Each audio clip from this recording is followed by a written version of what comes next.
আব্বা কি হয়েছে আমার বাচ্চা দল কাজের সময় আব্বা আব্বা আব্বা ठीक है আব্বা अच्छा আমি না বিয়া করুম বিয়া করিস মানে ওই জানস বিয়া করে বড় তুই কি খাওয়াবি হুম আব্বা তুমি মাটি কইরা রাজ্যকালি কাম কইরা যেইভাবে আমারে আর আমার মায়ের পালতাছ খাওয়াইতাছ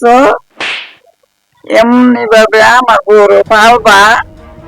পোলাপুত যাবি না কোদালে বাড়ি খাবি যেদিন থেকে নিজের পায়ে দাঁড়াতে পারবি ওই দিন থেকে তোর বউ पुष्पराज যা আমার সামনে থেকে। मैं झुकेगा नहीं साला। যেমন আমি হের বাহের পা দিয়ে দাঁড়াইছি আমি তো আমার নিজের পায়ে দিয়ে দাঁড়াই দিছি ও তুই খালি আমার বাপ হইয়া ঠেকছ আর নাইলে তোরে কি যে করতাম আমি